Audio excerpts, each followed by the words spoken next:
When I breathe in peace. When I breathe out love. Sing it with me now. When I breathe in, I breathe in peace. When I breathe out, I breathe out love. Oh, when I breathe in, come on, I breathe in peace. When I breathe out, I breathe out love. Oh, when I breathe in peace. Oh, when I breathe out, I breathe out love. Oh, yes.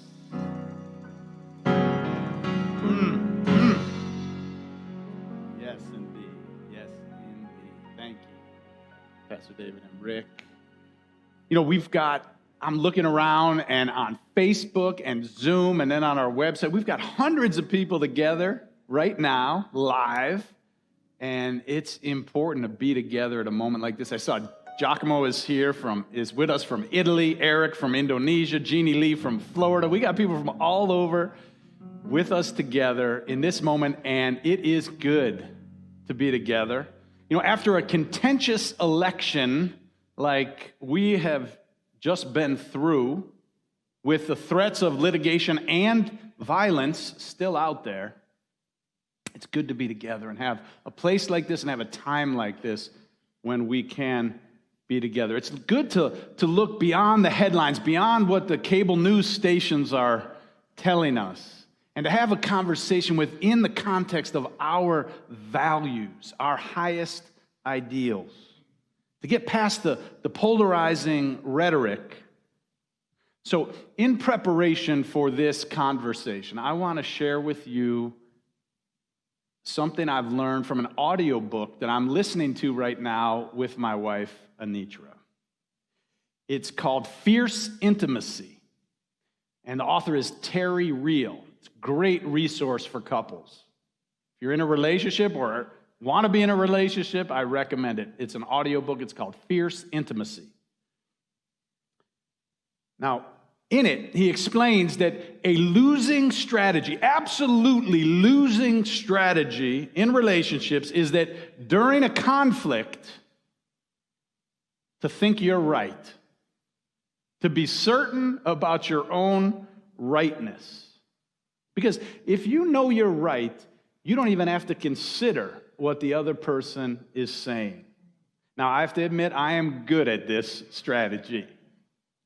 I've mastered this strategy, in fact. So, for example, if my wife tells me, during a disagreement, she says, this is about your propensity to be doing something you shouldn't be doing, whatever that is, then I'll say, honey, this is not about my propensity to be doing something I shouldn't be doing, whatever this is.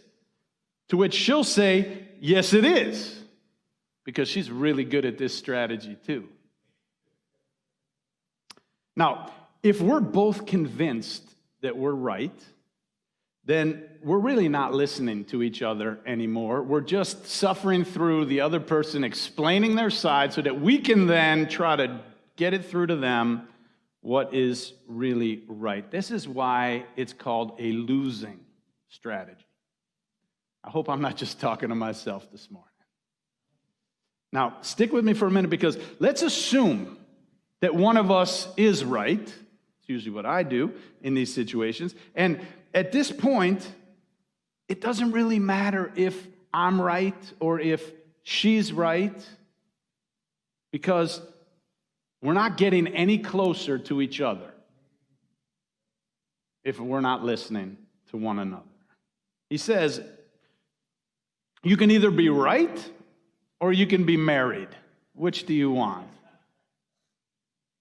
Now, what I'm learning from this is that even when I am absolutely convinced that I am right, it still behooves me to listen deeply to try to find out why it is my wife is so adamant about her position.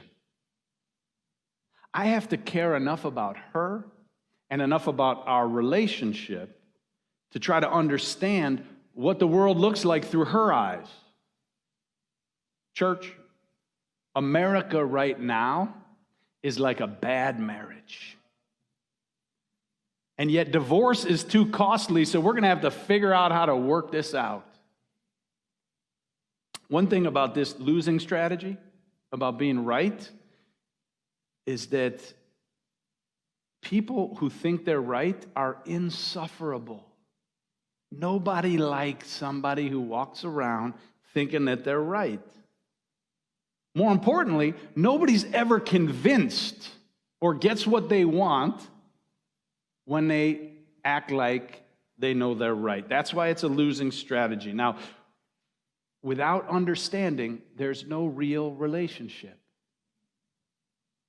Now, being as this is one of my best strategies, I have to tell you, I took a little umbrage when I heard about it. Because when you know you're right, it's hard to listen to the other side. But enough about me. Let's talk about our country and this election for a minute. Democracy has been called the worst form of government, except for all the other forms of government. Because as we've been experiencing this week, it can be messy, and it's certainly not the most efficient or predictable system. Now, in Russia, they have elections, but everybody knows who's going to win before they even vote. See, that's predictable. And if you don't do what you're supposed to do in Russia, you either get imprisoned or poisoned. That's efficient. You see, that's how things get done, but not here. And despite its messiness, democracy has the potential to be the most just and equitable way to organize a nation. But democracy is fragile because democracy depends on the public trust to hold it together. This morning, I'm not even talking about what makes America great. I'm just talking about what makes America work. And particularly about what we can do, you and I can do right now in order to help it work. Because Lord knows we need it. I think we have something really important to offer in these times. Why us? Because our church is a pluralistic democracy. And we have a commitment to dwell together in peace, to seek the truth in love, and to help one another. Within our own church, we have different beliefs, but we don't proselytize. Why do we detest when people proselytize? Because they're insufferable. Because they know they're right and they don't listen. They don't even try to understand. In this church, a person can stand strong in their own beliefs and still hear and respect and be in a real relationship with people who are different and think different and believe different. It's not just about beliefs in this church. It's also about race and culture and political differences. We don't all agree. We don't all believe alike. But we listen to each other. And we're willing to be changed by our relationships with each other. Nobody changes another person's thinking without first respecting them and trying to understand them. Now, if you listen to me and you seem to appreciate my longings and my fears and especially my pain, I'm going to listen to you. Now, sometimes my wife even says, Marlin, you're better at doing this at church than you are at home. And in that, she is right. So since this is our tradition, to lean into respecting differences, to seek understanding, and to love beyond belief, this is a moment. This is a moment when we need to apply what we know, what we value, and what we believe in more than ever before. Not just within these walls, but out in the wider world. Now, before I go any further, I want to be super clear about why we take this approach. It's not about moral relativism. It's not about everybody's right, every position is right. That is not what this is about. This is not about letting anybody get away with racism, sexism, homophobia, religious bigotry, or any other injustice. We take this approach because we believe this is the best approach to create a just community. Love is the spirit of this church, and as Cornel West explains, justice is what love looks like in public. Justice is love with legs. So our loyalties must be in something larger than whether we're red or blue, or if we're black or white. The Reverend William Barber II likes to say, it's not about right versus left, it's about right versus wrong. And there is something wrong with characterizing people who we disagree with politically as evil or as enemies. No matter how tempting it is, no matter how common it is on both sides to do this, we have to go beyond what's common. There's a big difference between political opponents and enemies. Both sides too often see the other side as a caricature. If you voted on one side, you're a racist. If you voted on the other side, you're a socialist. This isn't good enough, church. This isn't thoughtful enough. This isn't loving enough. And it's a losing strategy. This is a moment in our collective history when thoughtful people and culturally competent people need to see persons and not just positions. We need to hear about people's problems and not just their policies.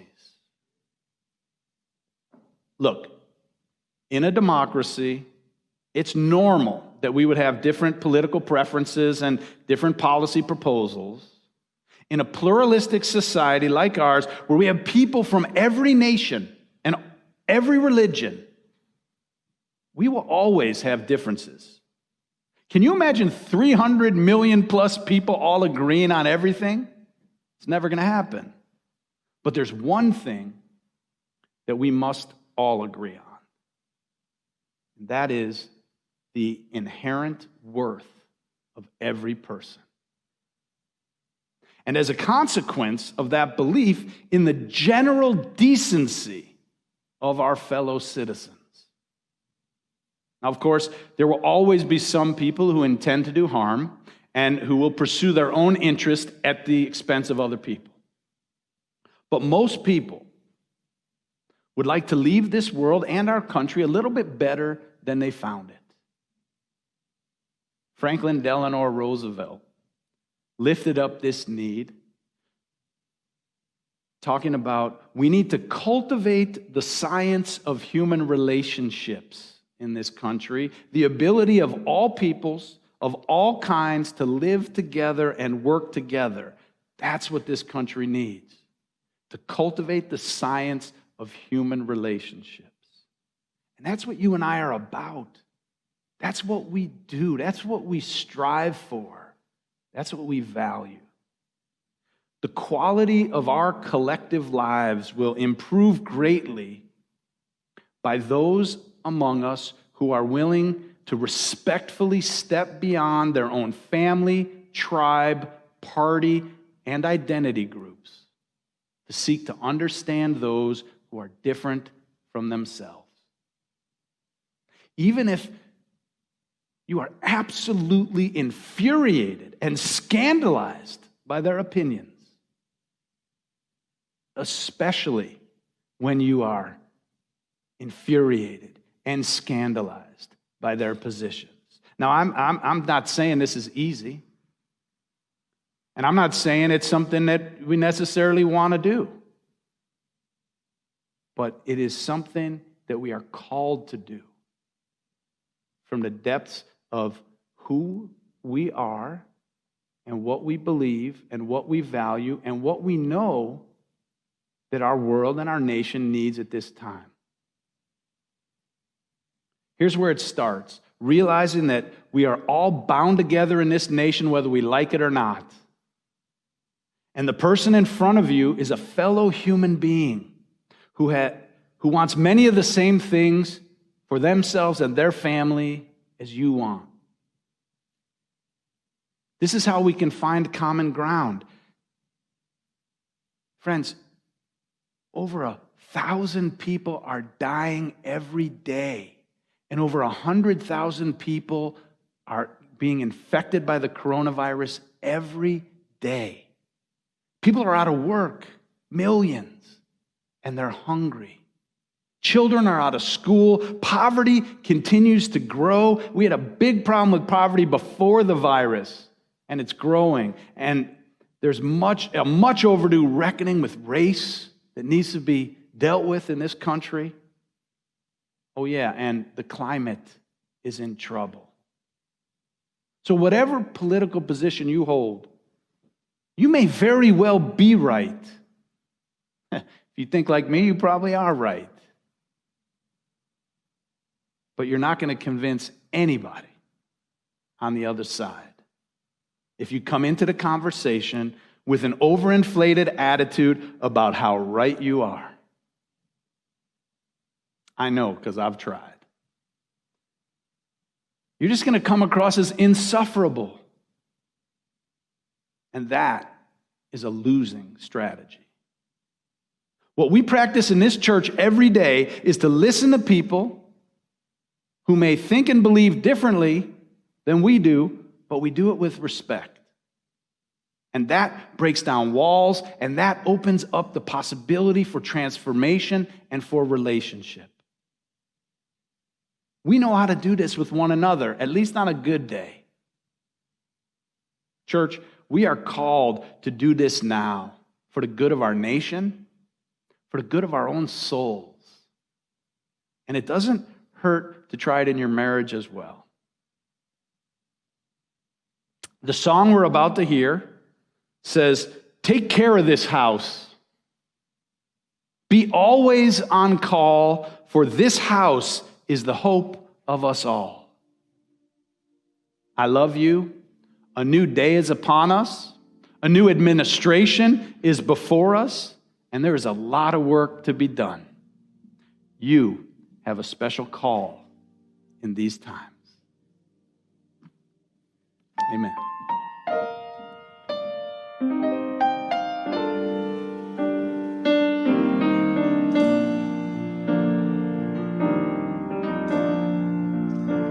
Take care of this house, keep it from harm.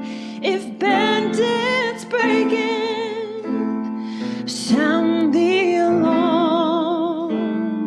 Care for this house, shine it by hand, and keep it so clean the glow can be seen all over the land. Be careful at night, check all the doors. If someone makes off with the dream will be ours. Care for this house, be always on call, for this house is the hope of us all.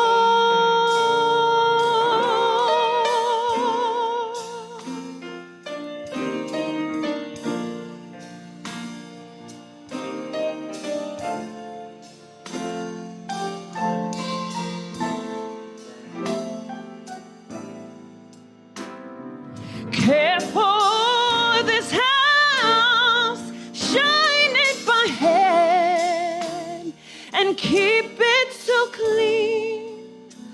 The glow can be seen all over the land. Be careful at night. Check all the doors. If someone makes off with the dream will be yours. Care for this house. Be always on call.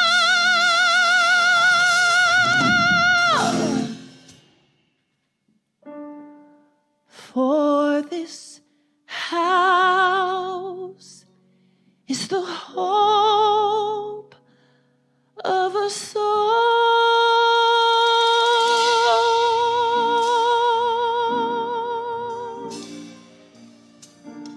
Take care of this house.